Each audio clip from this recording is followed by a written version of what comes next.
इस गांव की महिलाओं ने कभी भी लाल रंग की स्ट्रॉबेरी नहीं खाई है, क्योंकि इस पूरे गांव के लोग लाल रंग से बहुत ही ज्यादा डरते हैं और अगर इन लोगों को कोई पेड़ पौधा लाल रंग का दिख भी जाता है तो ये उसे तुरंत उखाड़कर जमीन में गाड़ देते हैं। इस गांव के लोग कभी भी इस गांव से बाहर नहीं जा सकते, क्योंकि इससे उनकी जान जा सकती है। असल में गांव के चारों तरफ एक जंगल है जिसमें बेहद खतरनाक दिखने वाले राक्षस रहते हैं। कई सालों पहले इस गांव के पूर्वजों ने राक्षसों के साथ एक समझौता किया, जिसमें शर्त ये थी कि राक्षस उस वक्त तक गांव के लोगों को कुछ नहीं कहेंगे जब तक कोई गांव वासी गांव से बाहर जंगल में अपना कदम ना रख दे। पर अब लूकस नाम का ये मेंटल लड़का जंगल के अंदर जाकर लाल रंग के फल ले आया था, जिससे राक्षसों और इंसानों के बीच समझौता टूट चुका था। इसी रात को एक लड़का अजीब सा शोर सुनता है और जब वो नीचे देखता है तो राक्षस गांव के अंदर आ चुका था, जिससे वो तुरंत बड़ा सा घंटा बजाकर सभी गांव वालों को जगाने लग जाता है। गांव वाले इस घंटे को सुनकर उस राक्षस से बचने के लिए छुपने लग जाते हैं। वहीं इस गांव में रहने वाली एक अंधी लड़की जिसका नाम ईवी है, वो राक्षस की दहाड़ सुनकर बहुत घबरा जाती है।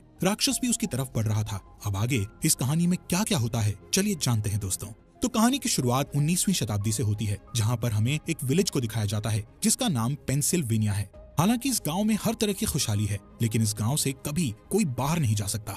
इस गांव के चारों तरफ बड़ी बड़ी दीवारें हैं, साथ ही यहाँ पर एक वॉच टावर भी है जहाँ पर हमेशा कोई न कोई पहरा देता रहता है। दरअसल ये गांव जंगल के बीचों बीच था, इसलिए इन गांव वालों का दूसरे किसी भी गांव से कोई भी कांटेक्ट नहीं होता है और जो लोग इस गांव के अंदर रहते हैं वो कभी भी बाहर नहीं जाते हैं। यहाँ पर किसी तरह के कोई पैसे नहीं चलते। यहाँ सब एक दूसरे का सम्मान करते हैं और साथ ही यहाँ पर कोई किसी से भी शादी कर सकता है, लेकिन शादी का एक रूल होता है कि कोई भी किसी को पसंद करता है तो वो कभी उसका हाथ नहीं पकड़ता जब तक कि उसकी शादी नहीं हो जाती। खैर, अब यहाँ पर जो सीनियर लोग रहते हैं उन्हें एल्डर्स कहा जाता है। उन एल्डर्स में से एक एल्डर के बेटे की किसी बीमारी की वजह से मौत हो जाती है। दरअसल इस गांव में किसी भी तरह की अच्छी मेडिकल फैसिलिटी नहीं है, इसलिए किसी भी तरह की बीमारी का इलाज करना यहाँ पर पूरी तरह नामुमकिन है। अगली सुबह दिखाया जाता है कि सब एक साथ बैठकर खाना खा रहे होते हैं और तभी जंगल में अजीब अजीब सी आवाजें आना शुरू हो जाती हैं, जिसे सुनकर सब लोग घबरा जाते हैं। लेकिन यहाँ पर एक लड़का होता है जिसकी दिमागी हालत ठीक नहीं है, जिसका नाम नोहा है। वो हंसने लगता है, लेकिन उसे कोई भी परेशान नहीं करता है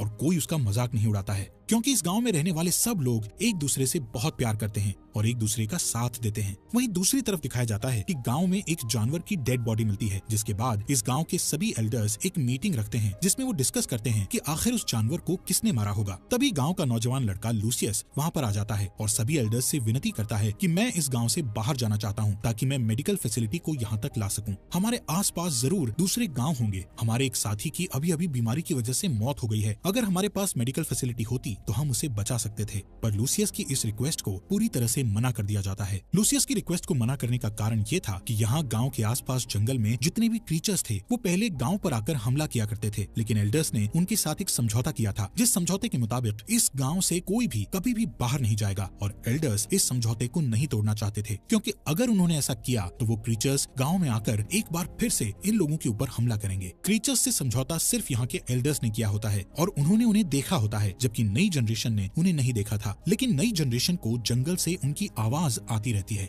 और कई बार उन्हें बहुत सारे निशान भी मिलते हैं, इसलिए वो जानते थे कि जंगल के आसपास क्रीचर्स रहते हैं और लूसियस उन क्रीचर्स से नहीं डरता था, इसलिए वो जंगल में जाना चाहता है, पर उसे इस बात की इजाजत नहीं होती है। इसी गांव में एक लड़की रहती है जिसका नाम ईवी है। ईवी देख नहीं सकती और उसकी सेंसेस और उसका दिमाग बहुत तेज होता है। वो नोआ के साथ लूसियस के पास जाती है और लूसियस से कहती है कि मैं जानती हूँ कि तुम मेरा हाथ क्यों नहीं पकड़ते हो, क्योंकि तुम मुझसे प्यार करते हो। और ये बात सच होती है कि लूसियस ईवी से प्यार करता है। लूसियस के पास नोहा भी होता है जिसकी दिमागी हालत खराब है। यहाँ लूसियस देखता है कि नोहा के हाथ में वो लाल रंग का फ्रूट है जो जंगल में पाया जाता है। इस गांव के अंदर कभी भी लाल रंग नहीं लाया जाता था, चाहे वो लाल रंग का कपड़ा हो या लाल रंग का कोई फूल या फ्रूट। साथ ही जब भी गांव में कोई लाल रंग देखा जाता है तो उसे जमीन में दफन कर दिया जाता है। खैर, अब लूसियस समझ जाता है कि नोहा जंगल के अंदर गया था और क्रीचर्स ने उसे कुछ नहीं किया, इसलिए एक बार फिर से वो एल्डर्स के पास जाता है और उनसे कहता है कि नोहा के हाथ में वो लाल रंग का फ्रूट था जो सिर्फ जंगल के अंदर पाया जाता है। इसका मतलब वो जंगल में गया था और उसकी मासूमियत की वजह से क्रीचर्स ने उसे कुछ भी नहीं किया और मैं भी क्रीचर्स से नहीं डरता हूँ, इसलिए मैं दूसरे गाँव में जाकर मेडिकल फैसिलिटी को यहाँ तक लाना चाहता हूँ, जिसके लिए मुझे इसकी इजाजत दे दी जाए। लेकिन एक बार फिर से एल्डर्स उसे मना कर देते हैं। अब लूसियस के दिमाग में सिर्फ एक ही बात चल रही होती है कि वो किसी भी तरह से इस गांव से बाहर जाकर मेडिकल फैसिलिटी को गांव तक लेकर आएगा। इसीलिए सबके मना करने के बाद भी अगली सुबह वो गांव की बाउंड्री से बाहर चला जाता है, जिस दौरान वो अपने सामने एक साए को देखता है जो कि क्रीचर्स का साया होता है। वो बाउंड्री के अंदर वापस आ जाता है। इसी रात को जो वॉच टावर पर पहरा दे रहा था, उसे अपने वॉच टावर के नीचे एक साया दिखता है जो कि क्रीचर्स का साया था। ये देखकर वो पूरी तरह डर जाता है और बेल को जोर जोर से बजाना शुरू कर देता है। बेल की आवाज सुनकर गांव वाले भी डर जाते हैं। दरअसल गांव में जितने भी घर हैं, उन सब घरों के नीचे एक बेसमेंट है और जब भी इन्हें खतरे का एहसास होता है तब सभी उस बेसमेंट में जाकर छुप जाते हैं। लेकिन ईवी अभी बाहर होती है क्योंकि वो लूसियस का इंतजार कर रही थी। तभी लूसियस आता है और उसे भी बेसमेंट में ले जाता है, जिसके बाद पूरी रात इन्हें क्रीचर्स की आवाज आती है। और अगली सुबह जब गाँव के लोग अपने बेसमेंट से निकलकर घर के बाहर आते हैं तो देखते हैं कि हर एक दरवाजे के बाहर लाल रंग का एक निशान है, जिसे देखकर सभी समझ जाते हैं कि क्रीचर्स से किया हुआ समझौता अब टूट चुका है, यानी कि क्रीचर्स ने गांव वालों को एक वार्निंग दी है। इसके बाद पूरे गांव की मीटिंग होती है जहां पर सभी एल्डर्स परेशान होते हैं कि ऐसा कैसे हो सकता है। तब लूसियस कहता है कि मैं गांव की बाउंड्री से बाहर गया था और मैंने वहां पर एक क्रीचर को देखा, इसलिए कल रात को क्रीचर्स हमारे गांव के अंदर आए। यहाँ सब जानते हैं कि लूसियस के इरादे गांव के लिए अच्छे हैं, इसलिए उसे माफ कर दिया जाता है और समझाया जाता है कि आज के बाद वो कभी भी गांव की बाउंड्री से बाहर नहीं जाएगा। वहीं ईवी की बहन की शादी होती है, जिस वजह से पूरा गांव खुश होता है। शादी के बाद जब लोग अपने अपने घरों में वापस जाते हैं तो देखते हैं कि उनके घरों के बाहर किसी ने मरे हुए जानवर को लटका रखा है। जानवरों की बॉडी देखकर सब लोग एक बार फिर से डर जाते हैं। सबको डर लगता है कि क्रीचर्स आज भी गाँव में आएंगे, इसलिए लूसियस फिर से ईवी के घर जाता है जहाँ वो दोनों एक साथ बैठते हैं और तय करते हैं कि जल्द ही दोनों शादी कर लेंगे। अगली सुबह पता चलता है कि नोआ, जिसकी दिमागी हालत अच्छी नहीं है, उसे बहुत गुस्सा आता है क्योंकि बचपन से वो ईवी को पसंद करता था। इस वजह से अब उसके दिल में बदले की भावना जाग उठती है, जिसके चलते नोआ लूसियस को चाकू से जख्मी कर देता है। लूसियस की हालत बहुत ज्यादा खराब हो जाती है, साथ ही उसके बचने के चांसेस बहुत कम होते हैं क्योंकि इस गांव में मेडिकल फैसिलिटीज नहीं है। इसके बाद नोआ को एक रूम में बंद कर दिया जाता है। ये एक ऐसा रूम होता है जिसमें कभी भी किसी को भी सजा के तौर पर बंद किया जाता है। अब नोआ इस रूम में बंद होता है क्योंकि वो कोई न कोई गलत काम करता रहता था। ईवी को जब पता चलता है कि नोआ ने लूसियस को चाकू से जख्मी कर दिया है तो वो बहुत दुखी हो जाती है। यहाँ ईवी के पिता एडवर्ड, जो कि गांव के एल्डर्स में से एक एल्डर हैं, वो अपनी बेटी से कहते हैं कि जब तुम्हारी आंखों की रोशनी चली गई थी तब भी मैं कुछ नहीं कर पाया था और अब मैं चाहता हूँ कि मैं जंगल में जाऊँ। लेकिन एडवर्ड की वाइफ उसे जाने से मना कर देती है और कहती है कि हम सब ने एक वादा किया था और हम उस वादे को नहीं तोड़ सकते। और अब ईवी भी तय कर लेती है कि वो इस जंगल को पार करके दूसरे टाउन में जाकर मेडिकल फैसिलिटी को यहाँ पर ला कर रहेगी। उसके पिता एडवर्ड भी उसका साथ देते हैं और गांव के सभी एल्डर्स के खिलाफ जाकर उसे परमिशन दे देते हैं। पर इससे पहले कि वो अपने सफर पर निकलती कि तभी एडवर्ड उसे खास खुफिया कमरे के और बहुत सारे ऐसे राज बताते हैं जो कि आज से पहले कभी किसी को नहीं बताए गए थे। और अब ईवी के साथ गांव के 2 और लड़कों को भेजा जाता है। वो दोनों के दोनों अपने सफर में बहुत ज्यादा डरे हुए होते हैं, लेकिन ईवी पूरी तरह से निडर होती है। उसके चेहरे पर, उसके मन में किसी तरह का कोई डर नहीं होता है। दरअसल जब उसके पिता एडवर्ड उसे खुफिया कमरे में ले गए थे तो उन्होंने उसे इस गांव का राज बताया था। उन्होंने कहा था कि यहाँ पर कोई भी क्रीचर्स नहीं है। दरअसल गांव में जितने भी क्रीचर्स को देखा जाता है वो एल्डर्स में से कुछ लोग होते हैं जो कि क्रीचर्स की तरह कॉस्ट्यूम पहनकर जंगलों में जाते हैं, और ऐसा हम इसलिए करते हैं ताकि कोई भी इस गांव से कभी भी बाहर न जा सके। अब ईवी को सच पता है, इसलिए उसके मन में किसी तरह का कोई भी डर नहीं होता है। उसके साथ जो 2 लड़के होते हैं बहुत ज्यादा डर जाते हैं क्योंकि जंगल से क्रीचर्स की आवाज आ रही होती है, इसलिए वो वापस गाँव की तरफ लौट जाते हैं। लेकिन ईवी ऐसा नहीं करती क्योंकि उसके पिता एडवर्ड ने उसे बताया था कि जंगल से जो भी आवाजें आती है वो एल्डर्स द्वारा पेड़ों पर लगाए गए डिवाइस से आती है जो कि हवा चलने पर आवाज करते हैं। वहीं दूसरी तरफ हमें गांव में दिखाया जाता है जहां पर सभी एल्डर्स एडवर्ड से खफा होते हैं क्योंकि उसने अपनी बेटी को जंगल में भेज दिया था। वो सब कहते हैं कि हमने इतने सालों से मेहनत की थी और हमने एक सुरक्षित जगह बनाई थी, लेकिन अब ये रास्ता और हमारा राज जल्दी पूरी दुनिया के सामने खुल जाएगा। जिस पर एडवर्ड कहते हैं कि ऐसा कुछ भी नहीं होगा, मैंने अपनी बेटी ईवी को सब कुछ समझा दिया है। वहीं ईवी को दिखाया जाता है जो कि जंगल में आगे बढ़ रही होती है।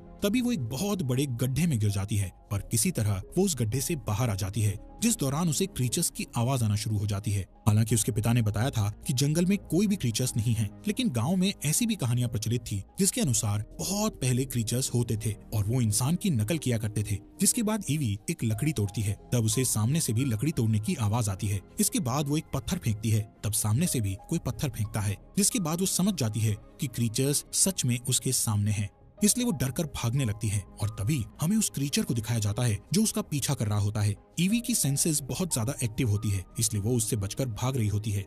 और जिस गड्ढे के अंदर कुछ देर पहले वो गिरने वाली थी वो उसी गड्ढे के सामने खड़ी हो जाती है। साथ ही उसे पता है कि उसके पीछे क्रीचर्स आ रहे हैं। इससे पहले कि क्रीचर उसे पकड़ता वो सामने से हट जाती है और वो क्रीचर गड्ढे के अंदर गिर जाता है। वहीं दूसरी तरफ गांव में दिखाया जाता है जहां पर सभी एल्डर्स उसी सीक्रेट रूम में जाते हैं जहां पर नोआ को कैद करके रखा गया था, लेकिन वहां पर नोआ नहीं होता है और वहां पर एक खुफिया रास्ता होता है। यहाँ पर कुछ सामान के साथ जानवरों की खाल भी होती है, यानी कि गाँव में जितने भी जानवरों को मारा जा रहा था वो एल्डर्स नहीं मार रहे थे बल्कि नोआ मार रहा था, जिससे एल्डर्स भी परेशान थे। यहाँ पर हमें पता चलता है कि नोआ का दिमागी संतुलन ठीक नहीं है, लेकिन वो दिमाग से बहुत ही शार्प है और उसे वो कॉस्ट्यूम मिल गई थी जिसे पहनकर एल्डर्स जंगल में घुमा करते थे, यानी कि उसके पास वैसा ही कॉस्ट्यूम था जिसे पहनकर वो भी जंगल में एल्डर्स की तरह घूमता था। इससे पता चलता है कि उसे एल्डर्स का राज पता चल गया था, इसलिए वो कभी भी किसी भी वक्त जंगल में चला जाता था। असल में जिस तरह से सभी एल्डर्स यहाँ पर रहने वालों के दिमाग से खेल रहे थे, उसी तरह नोआ भी उन सब एल्डर्स के दिमाग से खेल रहा था।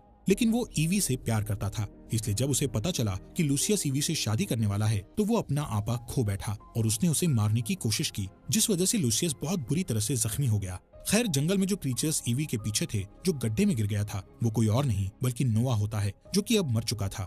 यहाँ ईवी अपने सफर पर आगे बढ़ जाती है। उसके पिता एडवर्ड ने उसे खुफिया रास्ता बताया था। अब ईवी रास्ते पर चलते हुए एक ऊंची दीवार को पार करती है जहाँ पर हम सड़क देखते हैं। तभी वहाँ एक गाड़ी आती है जिससे पुलिस वाला नीचे उतरता है। यहाँ पर हमें पता चलता है कि ये 19th सेंचुरी नहीं बल्कि 24th सेंचुरी है, यानी कि ये हमारा वक्त था। यहाँ पुलिस वाला ईवी को देखकर हैरान होता है क्योंकि दीवार की दूसरी तरफ जो एरिया है उसे एनिमल सेंचुरी कहा जाता है, जहाँ पर कभी कोई नहीं जाता था और ना ही इसके ऊपर कभी कोई प्लेन उड़ता था, क्योंकि ये प्लेन का रूट नहीं होता है। इसलिए गांव वालों को कभी पता नहीं चला कि वो वक्त से बहुत पीछे जी रहे हैं। वहीं अंदर एल्डर्स को ये सच्चाई पता होती है क्योंकि उन्होंने उस गांव को बनाया है। इधर ईवी पुलिस वालों से कहती है कि मुझे मेडिकल हेल्प की जरूरत है। ये कहते हुए वो उस पुलिस वाले को एक चिट्ठी देती है जो कि उसके पिता एडवर्ड ने उसे दी थी और साथ ही उसे एक सोने की घड़ी भी देती है क्योंकि उसके गांव में पैसे नहीं होते हैं। हालांकि पुलिस वाला अपने सीनियर को बताना चाहता था, लेकिन जब वो ईवी की साफ नियत और उसके दुख को देखता है तो वो उसकी मदद करने के लिए तैयार हो जाता है और कुछ दवाइयां लाकर ईवी को दे देता है और उसे उसी जगह छोड़ देता है जहाँ पर ईवी को उसने पहली बार देखा था। इसके बाद ईवी वापस अपने गाँव में आ जाती है और जो दवा वो लेकर आई थी वो अपने पिता को दे देती है, जिसके बाद वो दवा एडवर्ड को दी जाती है। यहाँ ईवी सबको बताती है कि जंगल में उसका सामना क्रीचर से हुआ था, लेकिन अब वो मर गया है। ये सुनने के बाद नोआ के माता पिता समझ जाते हैं कि उसकी मौत हो चुकी है, लेकिन वो ये बात किसी को नहीं बताते हैं और गांव में जितने भी लोग हैं उन सब के दिल में क्रीचर का डर अब भी होता है। अब सवाल ये उठता है कि एल्डर्स ने इन क्रीचर्स को बनाया ही क्यों? दरअसल 1972 में जब एडवर्ड एक प्रोफेसर था तब वो उन लोगों की काउंसलिंग किया करते थे जो बहुत ज्यादा दुख में थे और उन सब के दुख का कारण ये दुनिया थी। इस दुनिया में बढ़ते क्राइम के चलते उन सब ने अपनों को खोया था, इसलिए प्रोफेसर ने उन सब के साथ मिलकर एक प्लान बनाया जिसमें उन्होंने ऐसे गाँव को बनाया जिसके बाहर कोई भी नहीं जा सकता और न ही बाहर से कोई इंसान यहाँ पर आ सकता था। दरअसल ईवी के पिता प्रोफेसर एडवर्ड बहुत ज्यादा अमीर थे, उनके पास उनके खानदान का बहुत पैसा था और उन्होंने अपने खानदानी पैसे से इस पूरी जगह को खरीद लिया था जिसके बीचों बीच उन्होंने इस गांव को बनाया था। साथ ही वो पुलिस को फंडिंग भी किया करते थे ताकि कोई भी दीवार के उस तरफ आने की कोशिश ना करे। इसलिए पुलिस दीवार के चारों तरफ वाली सड़क पर घुमा करती थी ताकि दीवार की दूसरी तरफ कोई भी ना जा सके। साथ ही एडवर्ड गवर्नमेंट को फंडिंग भी किया करते थे ताकि कोई भी प्लेन उस जगह के ऊपर से ना उड़े। और वहीं ईवी ने ये गवाही दी होती है कि उसने जंगल में एक मॉन्स्टर को मारा है, जिससे एक बार फिर से सबके दिलों में डर बैठ चुका था। यानी कि इनका राज अभी भी राज ही रहेगा और गांव में जितने भी लोग हैं उन सबको एक पुराने तौर तरीकों वाली यानी कि 200 साल पुरानी जिंदगी को जीना होगा। ये सब बच्चे जब यहाँ पर आए थे तब वो बहुत छोटे थे और अब सब बड़े हो गए हैं, इसलिए इन्हें कुछ भी याद नहीं होता है और इसी के साथ ये कहानी समाप्त होती है। दोस्तों, आपका दिल से शुक्रिया हमारे फॉक्स एक्सप्लेनर हिंदी चैनल को सब्सक्राइब करने के लिए।